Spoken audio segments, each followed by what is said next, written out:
5 राज्यांच्या निकालामध्ये कुठला पक्ष जिंकला, कुठला पक्ष हरला याची चर्चा तर संपली. निवडणूक म्हटल्यानंतर हार जीत होत असते. पण या 5 राज्यांमधल्या काही योजना अशा होत्या, की या सगळ्यामध्ये त्या खऱ्या विनर ठरल्या. या योजनाच असतात, की ज्या लोकांच्या आयुष्यामध्ये काहीतरी बदल घडवून आणतात. मध्य प्रदेशामध्ये लाडली बहीण योजना, राजस्थानामध्ये चिरंजीवी स्वास्थ्य योजना, तेलंगणातली रयतू बंधू. प्रत्येक योजनेमध्ये एक सामाजिक बदलाची गोष्ट जोडलेली आहे आणि तीच गोष्ट आपण नीट समजून घेणार आहोत. या प्रत्येक योजनेसोबत महाराष्ट्राची त्या क्षेत्रातली काय परिस्थिती आहे हे देखील बघणार आहोत. लोकांना मोफत देणं योग्य की अयोग्य हा वाद सतत सुरू असतो, पण काही योजना असतात की ज्या समाजाच्या तळागाळापर्यंत पोहोचतात आणि त्यामुळं महाराष्ट्रामध्ये सुद्धा अशा योजनांची का चर्चा नाहीये ही देखील आपण या व्हिडिओतून बघणार आहोत. सुरुवात करूयात मध्य प्रदेशच्या लाडली बहीण योजनेपासून. जवळपास 2 दशकांच्या अँटी इन्कम्बन्सीवर मात करत शिवराज सिंग चौहान यांच्या सरकारनं मध्य प्रदेशात प्रचंड विजय मिळवला. निवडणुकीचे आकडे पण सांगतात की महिला मतदारांच्या पैकी 50% महिलांनी भाजपला मतदान केलं आणि याचं कारण सांगितलं जातंय ही लाडली बहीण योजना. 5 मार्च 2023 मध्ये शिवराज सिंग चौहान यांचा 65वा वाढदिवस होता आणि त्याच वाढदिवसाचा मुहूर्त साधत महिलांसाठी ही योजना लॉन्च केली गेली.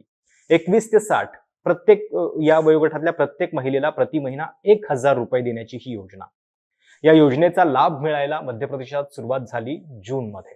तोपर्यंत लाभार्थींची नोंदणी आणि इतर कामं जी आहेत ती सुरू होती. काय आहे नेमकी ही योजना? 21 ते 60 या वयोगटातल्या विवाहित महिलांसाठीची ही योजना आहे. किती रुपये देतं सरकार? प्रत्येक महिलेच्या खात्यावरती थेट दर महिना 1000 रुपये ट्रान्सफर केले जातात. योजनेसाठी पात्रतेच्या अटी काय आहेत? कुटुंबाचं वार्षिक उत्पन्न 2.5 लाख रुपयांच्या पेक्षा कमी हवं. कुटुंबामध्ये कुणी सरकारी नोकर किंवा करदाता नसावा. किती महिलांना याचा लाभ होतोय? मध्य प्रदेशामध्ये 1,30,00,000 महिलांनी आतापर्यंत या योजनेसाठी रजिस्ट्रेशन केलंय. आणि सरकारनं किती तरतूद केली यासाठी? मध्य प्रदेश सरकारनं प्राथमिक बजेट म्हणून 8,000 कोटी रुपयांची तरतूद या योजनेसाठी केलेली होती. अल्पावधीमध्येच ही योजना हिट ठरली. लाभार्थींसाठी मोठमोठे मेळावे घेत त्यांचं रजिस्ट्रेशन करण्यात आलं. कमी पेपरवर्क आणि पटकन लाभ हे या योजनेचं खास वैशिष्ट्य. या योजनेची लोकप्रियता बघून शिवराज सरकारनं सप्टेंबर महिन्यामध्येच ही रक्कम 1250 केली आणि नंतर निवडणुकीच्या काळामध्ये तर टप्प्याटप्प्यानं ही रक्कम आपण 3000 करू असं देखील आश्वासन दिलं गेलंय. निवडणुकीच्या काळामध्ये मध्य प्रदेशात काँग्रेसनं या योजनेला प्रत्युत्तर म्हणून नारी सन्मान योजना जाहीर केली. प्रति महिना 1,500 रुपये महिलांना देण्याचं काँग्रेसचं आश्वासन होतं. पण तिकडे शिवराज सिंग चौहान यांच्या योजनेतले पैसे प्रत्यक्ष मिळायला सुरुवात देखील झालेली होती आणि त्यामुळं कदाचित काँग्रेसच्या योजनेवरती मतदारांनी फारसा भरवसा ठेवला नाही. मध्य प्रदेशामध्ये एकूण मतदार होते साधारणपणे 5.6 कोटी. त्यापैकी महिला मतदार 2.7 कोटी आणि लाडली बहिणा योजनेचे लाभार्थी किती? तर साधारण 1.25 कोटी. वार्षिक उत्पन्न 2.5 लाखांपेक्षा कमी हवं यासारखे निकष या योजनेमध्ये आहेत आणि त्यात मध्य प्रदेशातल्या निम्म्या महिला या योजनेच्या लाभार्थी ठरल्या. एक चर्चा ही पण सुरू झाली आहे की कदाचित केंद्र सरकार लोकसभा निवडणुकीच्या आधी ही योजना देशभरामध्ये लागू करू शकतं. महाराष्ट्रात महिलांसाठी अशी कुठली थेट पैसे खात्यात देणारी योजना सध्या तरी लागू नाहीये. आपल्या राज्यांमध्ये भाजप निवडणुकीच्या आधी अशा योजना आणतं का हे बघावं लागेल. आपल्याकडे महिलांसाठी मोफत एसटी प्रवासाची योजना मात्र लागू करण्यात आलेली होती. आता येऊयात दुसऱ्या योजनेच्याकडे. राजस्थानमध्ये काँग्रेसनं सरकार तर गमावलं, पण या सरकारच्या चिरंजीवी स्वास्थ्य योजनेची निवडणुकीमध्ये खूप चर्चा झाली. आरोग्याच्या दृष्टीनं देशामध्ये पथदर्शी ठरावी अशी ही योजना आहे. या योजनेच्या अंतर्गत 25 लाख रुपयांपर्यंतचे आरोग्य उपचार, हॉस्पिटलचा खर्च सरकार मोफत करतं. कोरोनाच्या काळामधून देश जात होता त्याच पार्श्वभूमीवरती लोकांच्या गरजा लक्षात घेत राजस्थान सरकारनं ही योजना लागू केली. राजस्थान सरकारची ही चिरंजीवी स्वास्थ्य योजना जी आहे तिची काय नेमकी प्रमुख वैशिष्ट्ये आहेत? फेब्रुवारी 2021च्या बजेटमध्ये राजस्थान सरकारनं ही योजना लागू केली, सुरुवात केली. सुरुवातीला 5 लाख रुपयांपर्यंतचे आरोग्य उपचार मोफत होते आणि नंतर वर्षभरामध्येच ही योजना 10 लाख रुपयांपर्यंत नेली गेली. Kidney transplant, liver transplant, cancer, हृदयरोग, डायलिसिस, अवयव प्रत्यारोपण यासारख्या अनेक गंभीर उपचारांचे खर्च सरकार मोफत करतं. केंद्राची आयुष्यमान भारत दारिद्र्य रेषेखालील लोकांसाठी किंवा फूड सिक्युरिटीच्या अंतर्गत जे लाभार्थी आहेत त्यांच्यासाठीच आहे. पण राजस्थान सरकारनं मात्र या योजनेची व्याप्ती वाढवली. जास्त उत्पन्न असलेल्या गटांना देखील, मिडल क्लास वर्गाला सुद्धा वर्षाला फक्त 850 रुपये विम्यांचा हप्ता देऊन या सुविधांचा लाभ घेता येतो. शिवाय केंद्राच्या आयुष्यमान अंतर्गत 5 लाख रुपयांचा खर्च सरकार करतं, तर राजस्थान सरकारनं ही व्याप्ती वाढवत 25 लाख रुपयांपर्यंत नेली.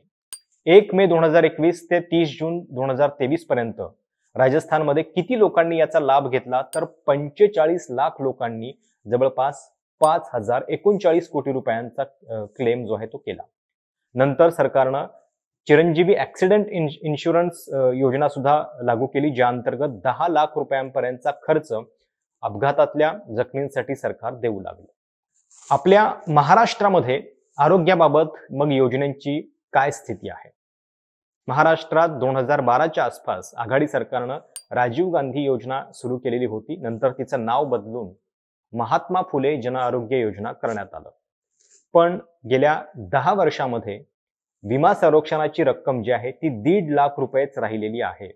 काही महिन्यांपूर्वी मुख्यमंत्री शिंदेंनी ही मर्यादा वाढवून 5 लाख रुपये करण्याची घोषणा केली आहे खरी, पण अद्याप तरी अंमलबजावणी झालेली नाहीये. हिंदुस्तान टाइम्सची अगदी सप्टेंबर 2023 मधली बातमी आहे, त्यानुसार ही योजना अद्याप कागदावरच राहिल्याचं दिसतंय. या योजनेतले निकष कमी करून सर्व स्तरातल्या लोकांपर्यंत पोहोचवण्याचा निर्णय देखील शिंदे सरकारनं घेतलेला आहे.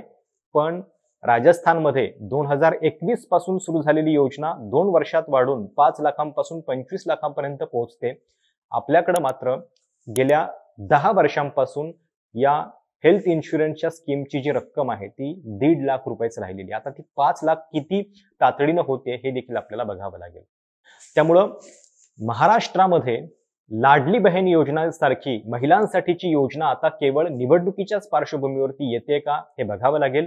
ही पण चर्चा आहे की केंद्र सरकार कदाचित ती देशभरामध्ये लागू करू शकतं, जसं की लोकसभा निवडणुकीच्या पार्श्वभूमीवरती मोदी सरकारनं कृषी सन्मान योजना लागू केलेली होती. तेव्हा हे पण म्हटलं जात होतं की 2018 मध्ये त्यावेळी तेलंगणामध्ये ही योजना आधीच सुरू झालेली होती.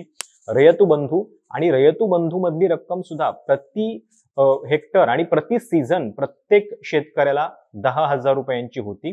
केंद्र सरकारनं ती रक्कम जरी कमी केलेली असली तरी त्याच्यातले निकष सुद्धा केंद्राचे वेगळे होते.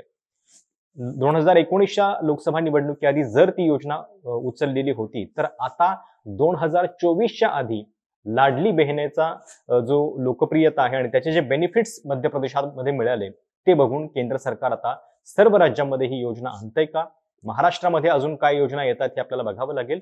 पण या योजनांचं महाराष्ट्रातलं जर आपण चित्र बघितलं तर आरोग्याच्या बाबतीत मात्र आपली योजना जी आहे ती खूप मागे आहे. राजस्थान सरकारनं जी योजना लागू केली ती पथदर्शी म्हणावी अशा पद्धतीची आहे. त्याच्यातले बेनिफिट्स आणि ज्या पद्धतीने ती समाजाच्या सर्व स्तरापर्यंत पोहोचवण्याचा प्रयत्न केला. आता राजकीय दृष्ट्या जर बघितलं तर मध्य प्रदेशामध्ये भाजपला या योजनेचा फायदा मिळाला लाडली बहीणचा, पण काँग्रेसला राजस्थानात तो मिळाला नाही. थोडीशी मेंटॅलिटी ही पण असेल की इथं मध्य प्रदेशमधल्या योजनेचे पैसे थेट खात्यामध्ये मिळत होते महिलांना. राजस्थानमध्ये मात्र जे लोक आजारी पडतायत त्यांच्यासाठीची ही योजना होती. अर्थात सामाजिक दृष्ट्या बघितलं तर ती योजना पण क्रांतिकारी होती, पण तिचा तसा पॉलिटिकल बेनिफिट जो आहे तो काँग्रेसला मिळाला नाही. खरं तर अशा मोफत योजना लोकांना द्यावेत की नाहीत याच्याबद्दल अर्थतज्ञांमध्ये मतभेद असतात. काही लोकांना हेही वाटतं की तळागाळातल्या लोकांना सक्षम करण्यासाठी अशा पद्धतीनं कधी कधी आर्थिक मदतीची गरज असते. म्हणजे लाडली बहिणाच्या बाबतीत उद्देश हा पण होता की महिलांना आर्थिक स्वावलंबनाचे निर्णय घेता यावेत, त्यांना एक आर्थिक सुरक्षितता मिळावी, त्यांना त्यांच्या गोष्टींवरती पैसा खर्च करण्याची मुभा जी आहे ती मिळावी आणि त्यामुळे निवडताना महिला लाभार्थी आणि थेट त्यांच्या खात्यामध्ये पैसे देण्यात आले. महाराष्ट्रामध्ये असे थेट पैसे जे आहेत ते केवळ कृषी सन्मान योजनेच्या अंतर्गत लागू होतात किंवा ते मिळतात शेतकऱ्यांना. केंद्राच्या धर्तीवरती राज्यानं सुद्धा आपली अधिकची योजना जी आहे किंवा अधिकचे पैसे जे आहेत ते देण्याचं बजेटमध्ये जाहीर केलेलं आहे. त्यामुळं थेट बेनिफिट जो आहे पैशांच्या स्वरूपातला तो महाराष्ट्रात केवळ शेतकरी वर्गाला मिळतोय, महिला वर्गासाठी तो अद्याप नाहीये. मध्य प्रदेशमधली लोकप्रियता बघून महाराष्ट्रात ते होतंय का? आपल्याकडं एसटीचा प्रवास वगैरे मोफत अशा योजना महिलांसाठी लागू केलेल्या आहेत, पण ही योजना आता महाराष्ट्रात येते का हे बघावं लागेल. आणि सगळ्यात महत्वाचं म्हणजे आरोग्याच्या बाबतीत पथदर्शी असलेल्या राजस्थानचा आदर्श आपण घेणार का? आणि जी आत्ताचे महात्मा फुले जनआरोग्य आहे त्याच्यामध्ये काही बदल करून ती लोकांपर्यंत अधिकाधिक चांगल्या पद्धतीने पोहोचणार का हे बघावं लागेल. कारण वेलफेअर स्टेट म्हटल्यानंतर अनेकदा हे देखील म्हटलं जातं की किमान शिक्षण आणि आरोग्याच्या बाबतीत तरी सरकारनं सुविधा पुरवाव्यात. त्यामुळं या योजनांचं चर्चा जशी राजस्थान आणि मध्य प्रदेशमध्ये होतीये तशी महाराष्ट्रातल्या एखाद्या योजनेची चर्चा आता नेमकी कधी होणार आणि खरोखर ती लोकांच्या पर्यंत चांगल्या पद्धतीनं कधी पोहोचणारी अशी योजना सरकार आणतंय हे देखील आपल्याला बघावं लागेल. हा व्हिडिओ तुम्हाला कसा वाटला? तुमच्या काही कमेंट्स असतील, सूचना असतील, प्रतिक्रिया असतील तर त्या आवर्जून कळवा. चॅनेल सबस्क्राईब करायला देखील विसरू नका. धन्यवाद.